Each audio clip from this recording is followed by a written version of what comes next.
Toma de tierras en el área metropolitana. Estamos con Laila Robledo, que es licenciada en urbanismo de la Universidad de General Sarmiento. Laila, gracias por venir. Muchas gracias. Y José Luis Calegari, abogado, presidente del Centro de Participación Popular, obispo Enrique Angeleri, en conflicto con el intendente Florencio Varela Pereira. Gracias por venir. Gracias a vos. A ver, para comenzar y tener un panorama, Laila preparó lo que vas a ver ahora, que es un mapa con las zonas donde se están produciendo tomas. ¿Qué es lo que vemos ahí, Laila? En general, este mapa muestra aquellos sectores más propicios para las tomas de tierra porque son zonas que plantean niveles de criticidad ambiental y criticidad urbana importante. Porque si yo tuviera otros mapas para superponer en este caso y pudiera mostrar el hacinamiento crítico, los niveles de NBI, se conjugan en el crecimiento de la mancha urbana, se conjugan en esos sectores niveles de precariedad y cuestiones que hacen... Déjame explicarlo acá, por ahí. Sí. Estos son todas tomas. En este Los mapa círculos se amarillos. muestran algunas de las tomas que se estuvieron produciendo durante esta semana, que son las de Lugano. Esta semana. ¿Esto es Ciudad de Buenos Aires todo? No. Zona metropolitana. Ese mapa muestra la región metropolitana de Buenos Aires. En los bordes de la mancha urbana podés ver todo lo que es el cinturón o la corona metropolitana, la última de las coronas metropolitanas, que es donde se dan estas zonas de borde o espacios en disputa, en los que en general se asientan los barrios cerrados, en general se asientan las tomas, porque es donde está el espacio disponible. Ajá. Estas últimas tomas que se muestran en los medios tienen que ver con la localización, o sea, son espacios que podrían tener otro uso o tienen un alto valor porque están bien localizados. Pero en el conurbano se producen mínimo una toma por semana. Una toma por semana. Pero esto no se muestra porque... Porque queda más lejos. No solo porque queda más lejos, sino porque son terrenos más baratos, ¿sí? Entonces la gente cada vez se tiene que ir a vivir más lejos porque la cuestión de fondo no es el acceso a la vivienda, no es el acceso a una casita, sino que la cuestión de fondo es el acceso al suelo urbano, bien localizado. Tenemos actualmente un déficit habitacional impresionante que en la provincia de Buenos Aires abarca 1 millón de viviendas, o sea, 4 millones de personas, o sea, es el 24%. En la provincia. En la región metropolitana de Buenos Aires. Déficit habitacional. Región metropolitana es Buenos Aires y el conurbano Y más los cercano. 24 partidos que... Cuando vos decís déficit habitacional, ¿te referís a gente que está viviendo hacinada o gente que alquila de El clase déficit media? habitacional conjuga una serie de cuestiones que no tienen que ver con el problema de la vivienda. Tiene que ver con una cuestión de acceso al suelo, una cuestión de acceso a la ciudad. O sea, lo que está en juego ahora no es... el Estado ha hecho miles de viviendas, o sea, ha superado los récords en materia de vivienda, pero esto no es suficiente, nunca va a ser suficiente si esa vivienda no está bien localizada o si no se generan políticas conjuntas para que la población pueda acceder a la ciudad. A ver, Si se genera vivienda social... ¿Tenemos otro mapa? Si se genera vivienda social cada vez más lejos, o sea, la situación de desigualdad se profundiza. El espacio urbano juega como profundiza las desigualdades sociales. Tenemos ciudades injustas, fragmentadas. Presten atención al mapa que está ahí en pantalla. Explícanos qué son... Todo eso es la zona metropolitana, la región metropolitana. Tenemos ahí a la región metropolitana de Buenos Aires y en rojo a las urbanizaciones cerradas. O sea, todo lo que ven en rojo son barrios cerrados o Están country. asociados a los ejes, a las autopistas, y generan lo que se llama urban sprawl, que es la extensión, el crecimiento de la mancha urbana en baja densidad, ¿sí? Y con una ocupación extensiva del espacio. ¿Qué relación hay entre La relación que existe entre las urbanizaciones o las lo de azul, villas. el azul están villas. Lo que está en color azul son villas y asentamientos. Y te darás cuenta que hay una relación espacial entre la localización. Porque las urbanizaciones cerradas se ubican en espacios que anteriormente en la zonificación estaban catalogadas como suelo rural y por ordenanzas municipales se aprueban ¿sí? Estos emprendimientos. Entonces el suelo, que antes era ocupado por la población, por los sectores populares, como se podía, ¿sí? Ahora, los viejos loteos. Los viejos loteos, 40, 50, ahora son, bueno, y desde los 70, 90 más profundamente, con la extensión de las redes de autopistas, se compra suelo barato, se cualifica, ¿sí? Entonces ese lote, con una ordenanza municipal, vale mucho más. Entonces, ¿qué sucede? La ciudad crece, ¿sí? Crece la mancha urbana, entonces la extensión de las redes de infraestructuras y servicios cada vez tardan más en llegar. O sea, primero se ocupa territorio, se extiende la mancha urbana, ¿sí? Entonces, lo que sucede es un encarecimiento de la ciudad. Se encarece todo el suelo. O sea, y entonces no hay lugares para... Cada vez hay menos lugares. Laila, ¿tenés idea de si crecieron las villas en los últimos años? Y si crecieron, ¿cuánto crecieron? ¿Hay alguna forma de medirlo eso? Hay números que evidencian el crecimiento en cantidad, o sea, en cantidad de villas. O sea, no ha crecido, sino lo que ha sucedido no es un problema demográfico, que por más cantidad de población va a haber más villas. No, la población se queda en aquellos lugares que alquilan. En general, en las villas de la ciudad de Buenos Aires, la gente alquila. El 70% de la población que vive en las villas trabaja en los alrededores del lugar de trabajo. ¿Qué pasa? Están sometidos a situaciones extorsivas en las que tienen que pagar alquileres exorbitantes, porque existe un mercado formal y un mercado informal de la vivienda. Y 6 de cada 10 habitantes, ¿sí?, acceden al suelo o a la vivienda a través del mercado informal. O sea, es una cuestión que está latente, es una cuestión que existe, que está invisibilizada. Y por lo tanto, cuando la población ya no puede vivir más en un estado de hacinamiento y en el conurbano ves que, o sea, vivo en el conurbano y recorro y todo el tiempo miras que en un lote tenés a la casita de los padres y arriba tenés una casilla y en el fondo viven los hijos. Porque la cuestión es el acceso al suelo, no hay un terreno porque la ciudad está manejada por el mercado. Vos fuiste, es un negocio. Estás siendo protagonista estos días de una toma en Florencio Varela. Sí, en Florencio Varela, al igual que muchos del conurbano, los indicadores que teníamos tanto el gobierno como las organizaciones sociales demostraban que esto iba a estallar. Cuando vos conjugás en la última década un crecimiento demográfico de Varela fruto de que tiene la mayor tasa de nacimientos, y estos datos son datos oficiales que tiene el área de salud del gobierno municipal.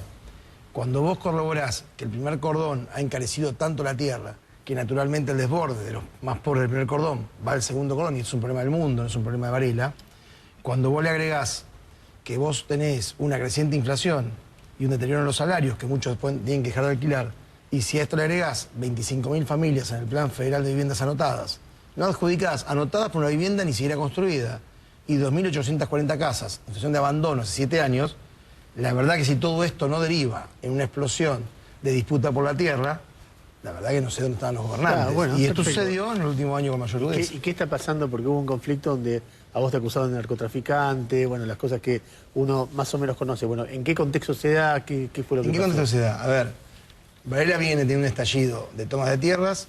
También hay un dato falaz, dicen la gente viene de afuera. La verdad que esto de la gente viene de afuera es muy divertido, porque en realidad las estadísticas y los censos municipales dan que el 80% proviene de Varela. Son los hijos de Varela. Esa idea de que la gente venía en camiones, esto es una gran mentira hoy en el conurbano. Hoy los vecinos, sus hijos no pueden vivir más en la casa de sus padres porque están todos amontonados, van al campo que tienen enfrente. Entonces, la cercanía con la familia también termina donde vos te ubicás. Entonces, ¿cuál es el conflicto? Que venimos discutiendo ya hace una década con este gobierno municipal, planteando que si generan suelo urbano les va a estallar. Ahora, lo que no puede pretender el gobierno municipal es que nosotros, frente al desalojo, las organizaciones sociales, nos hagamos los tontos. Porque si un gobierno aplica la ley para desalojar, la pregunta es cómo aplica el resto de las leyes para garantizar. Concretamente, en los últimos días, ¿qué fue lo que pasó? Lo que pasó sucedió que, creo yo, que se produce, en el último año, 10 tomas de tierra se producen. En Varela. En Varela. En este marco, en algún momento, la verdad que el intendente, creo yo que se equivoca fuertemente cuando salen primero con una campaña de afiches, a donde me acusan de, textual, delincuente instigador de toma de tierra, un lenguaje bastante policial también, sin firmarlo, por supuesto, y por casualidad, días después, denuncia penal. donde el intendente plantea que hay como una gran mafia en Varela, una cosa muy compleja, a lo cual le decimos, claro que en Varela funcionan redes ilegales. Nosotros en el 2011, cuando matan a Carlos Vilafreta, les dijimos, hay redes ilegales vinculadas a la droga, a la policía y a sectores de la política. Esto derivó que en abril va a juicio oral los narcos detenidos y en abril va a quedar claro que estos tipos son responsables, están detenidos desde ese momento. Ahora, la pregunta es qué hicieron frente a esto, frente a las redes de ilegalidad, que no tiene que ver con el asentamiento. Cuando el intendente dice los asentamientos es sinónimo de droga, lo que está diciendo es, pareciera que en la Argentina, en los country de la Argentina, no habitan narcotraficantes. ¿Quién cree realmente que los grandes narcotraficantes habitan en los asentamientos más pobres del conurbano? Esto es una gran tontería. Y nos vincula a nosotros con 20 años de plantarnos frente al tema. Sí, yo creo que bueno, en ese sentido, creo que se criminaliza la pobreza cuando se plantea, o sea, que hay delito a partir de las tomas. O sea, y me parece que también hay que relativizar el término de ocupación, ¿sí? Porque si bien se vuelve a mostrar el mapa, o sea, tenés un nivel de ocupación del periurbano productivo, de áreas inundables, ¿sí? De las 600 urbanizaciones cerradas que tenemos en la región metropolitana de Buenos Aires, la mitad está sin declarar.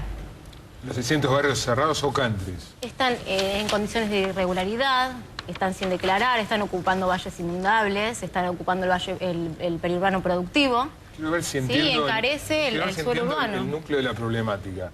El país ha crecido, se han construido más viviendas que nunca, pero el gran problema es el suelo. Es el suelo, exactamente. Tenemos hace muy poquito, bueno, muy poquito, tenemos el plan Procrear, que es un programa inédito por las tasas de interés que maneja, apunta a los sectores medios. Son sectores medios, clase media. Absolutamente, pero es un plan, es un programa del gobierno que apunta a la construcción de viviendas, ¿sí? De urbanizaciones, de movilización de suelo, del Estado para hacer movilizaciones de suelo y urbanizaciones. Ahora bien, ¿qué pasa? Tenés a los propietarios o a la persona que quiera acceder a un terreno y los precios son exorbitantes. O sea que el problema no es la vivienda, sino el precio del suelo. A ver, lo que digo es esto. Yo creo que se construyen mitos y la verdad que no le preocupa que muchos de estos mitos alimenten las peores miradas de la estigmatización de la pobreza, de la descalificación del migrante. Porque lo que están construyendo, para mí, es un peligroso nido de cultivo de las peores ideas de derecha. Cuando uno miente y construye esta idea de que el asentamiento es un lugar de pobres, malos, que venden droga y son todos delincuentes, lo que está construyendo, primero es una mentira, porque en realidad hoy en los asentamientos hay empleados estatales, porteros, docentes, porque en realidad muchos de ellos, si uno va a un asentamiento, ve que al año hay casas de material. Entonces, ¿qué es lo que sucede? No accesa al suelo. Ahora, lo que ha hecho el gobierno municipal estos días, ¿qué es? Exigir que los fiscales desalojen... Si no me equivoco, Julio Pereira es el presidente de la Federación Argentina de Municipios. Muy importante del kirchnerismo en la provincia de Buenos Aires. Sí, ahora, es tan grave lo que ha hecho y tan grave lo que ha dicho, que ha logrado hoy fuimos 1.500 personas a la puerta del municipio, no llevadas por micros naranjas que te llevan como ganado. Cada uno pagó su boleto y fue hasta la puerta del municipio. Un abanico de organizaciones, donde desde la Comisión por la Memoria de la Provincia, el Centro de Estudios Legales y Sociales, la Asamblea por los Derechos Humanos de La Matanza, o sea, un abanico amplísimo. O sea, no es un problema de kirchnerismo, antikirchnerismo, es un problema de que no se puede tratar la discusión de la tierra en el distrito acusando a las organizaciones que estamos hace 10 años firmando, tenemos más de 200 actas de acuerdo firmadas con el gobierno municipal. O no descubrieron que éramos peligrosos, o en realidad son unos mentirosos. Laila, ¿nadie tiene en claro en fuentes oficiales la problemática del suelo? Existen relevamientos que son los datos del último censo. O sea, ¿Y hay alguna política acorde? Y a partir de ahí, o sea, para eso funciona el censo, para ver cuáles son las problemáticas y hacia dónde van dirigidas las políticas.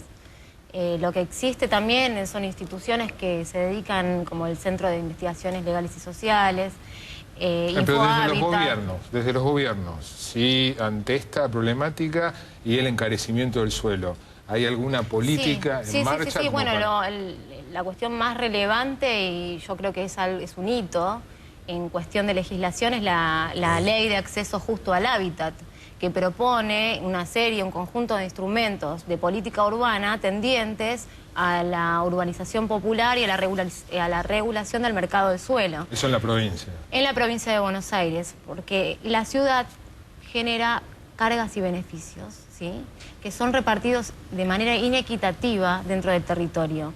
Con esto, para llevarlo a términos sencillos, suponiendo que tenés un lote baldío, ¿no? Compras un lote en determinado lugar, lo pagaste 2 pesos, y de repente te pasó el gas, la luz, el subte, o sea, inversiones del Estado. Sin hacer nada, tu terreno vale 10 veces más. O sea, hay una plusvalía y un plusvalor que es justo que el Estado recupere parte de ese valor, parte de esa valorización, eso ocurre con para barrios privados, redistribuirlo en los sectores que lo necesitan. ¿Sí? O sea, se tiende a generar una equidad espacial, porque a pesar de tener justicia social, a pesar de la ampliación de derechos que tuvimos en los últimos años, o sea, tenemos una injusticia espacial, una fragmentación sociourbana que solamente se va a poder terminar, no sé si terminar, pero se podrá contribuir a resolver la situación con una combinación de instrumentos de política urbana, ¿sí?, que actúen de manera conjunta, y además con la implementación de planes estratégicos para cada municipio. Si vos tenés suelo y viene un programa y decís, bueno, toma, hace determinado plan, pero no tiene que ver, no se está mirando qué pasa con la cercanía de las áreas de centralidad, qué pasa, cuánto tiempo le va a llevar a esta persona a llegar al trabajo. O sea, cada vez crece más la ciudad, cada vez la gente más pobre se va más lejos. Por las último, condiciones de vida son peores. ¿Qué se hace cuando se ocupan tierras? ¿Qué hace el gobernante ante una ocupación en principio irregular, ilegal? La primera reacción depende de tu postura ideológica. A ver, este es un gobierno local que discute, que si vos lo escuchás discursear, parece progresista, pero en la práctica la única alternativa que he encontrado claramente fue desalojo y a la calle. 5 campamentos en el último año. Como vos arrancás tarde, si la película arrancás muy tarde, claro, la demanda te estalla y vos decís, ahora estamos pensando sobre urbano, consejo de tierras, pero claro, Varela estalló. En el medio del incendio, vos no podés pensar lo que debías prevenir antes del incendio. Entonces, en este contexto, lo peor que le puede hacer... hacen con la policía... Con la policía. Es más, es común que en el urbano los desalojos no contemplen ni siquiera los marcos legales vigentes de este país de derechos humanos. Un desalojo forzoso requiere una serie de mecanismos para deshacerse. En la provincia, no sé, se hace un fiscal con la policía, bueno, desalojen. Cosas serias. A ver, no se verifica quién es el propietario. Tenemos desalojos que no se verificó quién es el propietario. O sea que yo te digo a vos, yo soy el dueño. ¿Con esto alcanza? En la provincia de Buenos Aires alcanza. Y esto hay un montón de ejemplos. En un elemento final, la discusión es cómo se construye la ciudad. De un lado están las empresas, en manera proliferan las cooperativas. Cooperativas de vivienda, que compran tierras. ¿Comprarías un barrio con la gente adentro? No. Bueno, en Varela hay una cooperativa que compró un barrio con la gente adentro, un barrio de 13 años. ¿Y sabés cómo lo quieren vender a la gente? No la cooperativa que es la dueña. Aparece una empresa de seguros que dice, yo les vendo a ustedes. Si ustedes dicen que sí, yo le compro a la cooperativa. Tenemos registro de esto. Grabación y filmación de los funcionarios proponiéndonos comprarle a una persona que no es dueña, que si nosotros le compramos, entonces se lo compra la cooperativa. La pregunta es qué son las cooperativas. La ciudad termina siendo siempre un negocio, y la ciudad es una construcción social, y el suelo debe cumplir una función social, y esto no significa abolir la propiedad privada, lo que significa es que cuando te asentás en determinado lugar del territorio no compliques la existencia del resto. Y sabés que nadie quiere asentamientos, a ver, porque una discusión falsa es, ustedes que nadie, a ver, ¿quién puede crear gente viviendo en las casillas que estamos mostrando? ¿Quién puede crear gente viviendo sin luz, sin agua? Ahora, ¿sabés qué? Si alguien vive así, es porque en realidad hay que preguntarse qué mal viviría antes si yo acepto vivir en estas condiciones. Esta es la pregunta a los funcionarios. A los dos, gracias por venir. Muchas gracias a ustedes. Nos estamos despidiendo. Sí, nos vemos el martes. Hasta el martes que viene, quédense en la continuidad de TN con Sergio Lapegui. Chao.